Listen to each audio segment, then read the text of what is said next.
Olá, meus amigos! Olá, minhas amigas! Mais uma vez, sejam bem-vindos ao nosso Gramaticando. E hoje eu vou trabalhar com vocês uma noção, um conhecimento que, vez por outra, aparece nas provas dos concursos públicos pelo Brasil afora. Há alguma diferença, professor Rodrigo, entre ter de e ter que?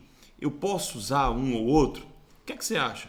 Vamos dar uma olhadinha nesse slide que eu trouxe de uma prova, de um item, uma prova da ESAF que foi cobrada para auditor fiscal da Receita Federal do Brasil.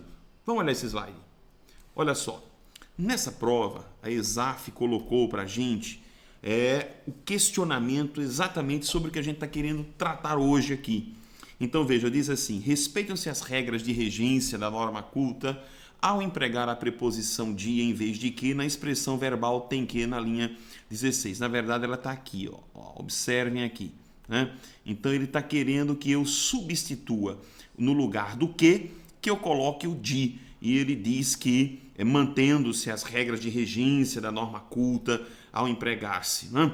Uma coisa bem interessante. Professor Rodrigo, é possível, como é que hoje a gramática hoje vê essas duas expressões? Eu diria até a você que recentemente quem melhor traduziu isso foi uma prova da Fundação Getúlio Vargas. Eles colocaram lá numa prova questionando, né, ter de, ter que, se poderia trocar um pelo outro, e a resposta é sempre positiva. É possível trocar o ter de pelo ter que. Hoje o entendimento gramatical diz que é possível sim você substituir um pelo outro sem que haja prejuízo gramatical nem prejuízo semântico. Entretanto, a coisa não é tão simples assim.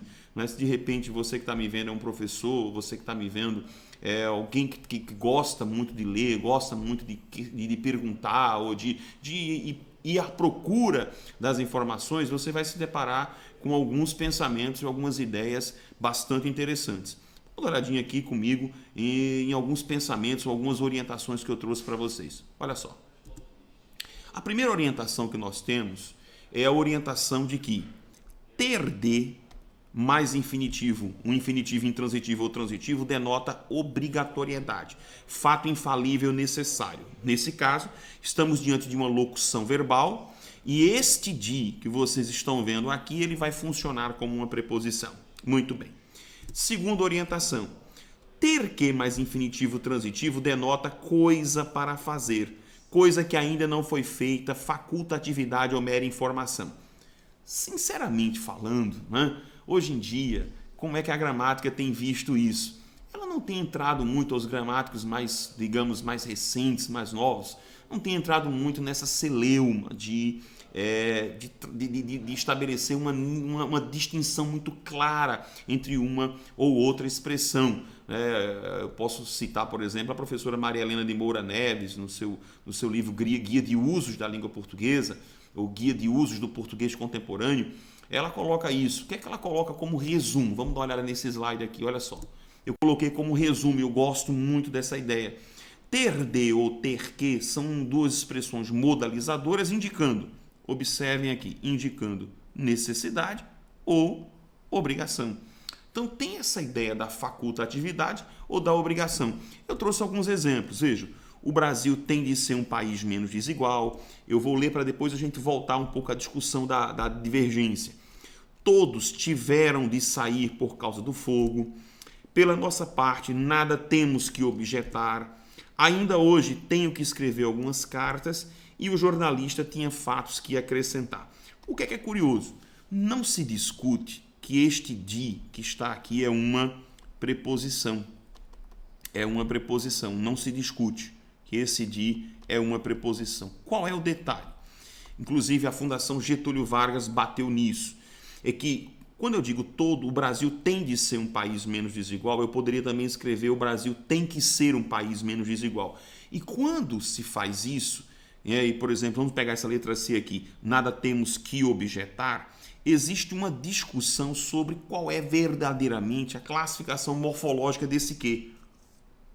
Hoje, Hoje, tende-se a dizer que esse que está aqui é uma preposição. É uma preposição. Hoje tende-se a dizer isso. E olha só, essa é a nossa orientação.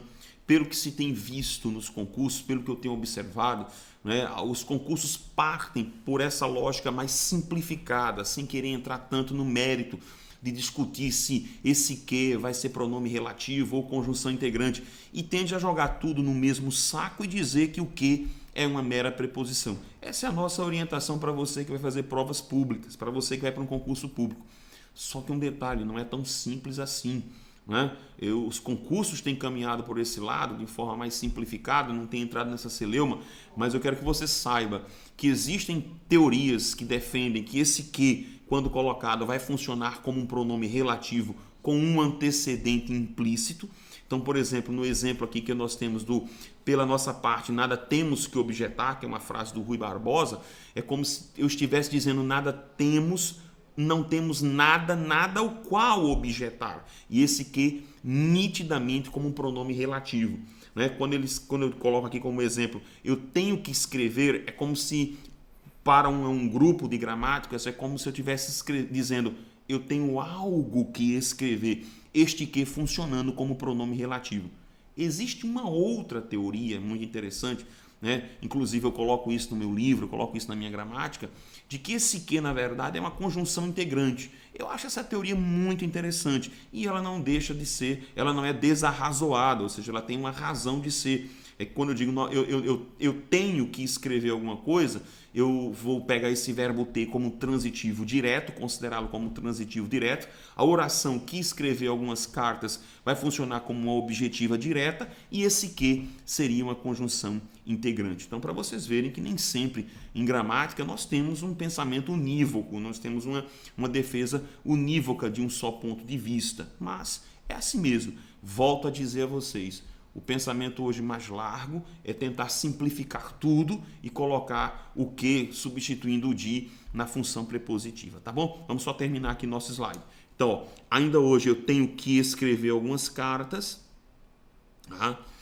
O jornalista tinha fatos que acrescentar, tá? Então, como eu disse a vocês, existe um coro muito grosso, muito forte na língua portuguesa.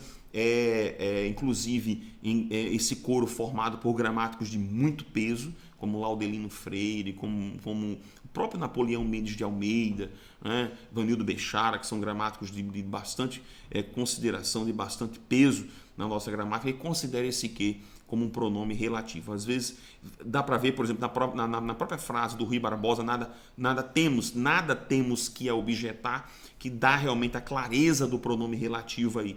Muitas vezes o pronome relativo eu acho a análise um tanto quanto forçada para classificar como pronome relativo. Mas, como eu disse a vocês, na gramática nem sempre nós temos um pensamento unívoco. E volto a insistir, você que está me ouvindo aqui, professor, eu estou indo para o concurso público. Quais são os posicionamentos? Primeiro, dá para trocar ter de pelo ter que? Pode. Em geral, eles não entram nessa celeuma de discutir o que é, se pode ou se não pode. Pode, não tem problema algum. Hoje em dia, não tem problema algum de você trocar uma pela outra. Se a banca resolver perguntar, como fez a FGV, perguntar qual é a função desse que, arrisque, coloque preposição, que eu tenho certeza absoluta que você vai acertar. Tá bom assim? Espero que tenha curtido hoje o nosso Gramaticando aqui. Curta aqui o nosso canal no YouTube. Curta aí, aliás, como diz o nosso diretor de informática, dê o joinha aqui no nosso vídeo. Tá? Curta a nossa página no Facebook e acesse o www.cerce.com.br para os nossos cursos de língua portuguesa. Para vocês, um grande abraço. Até a próxima.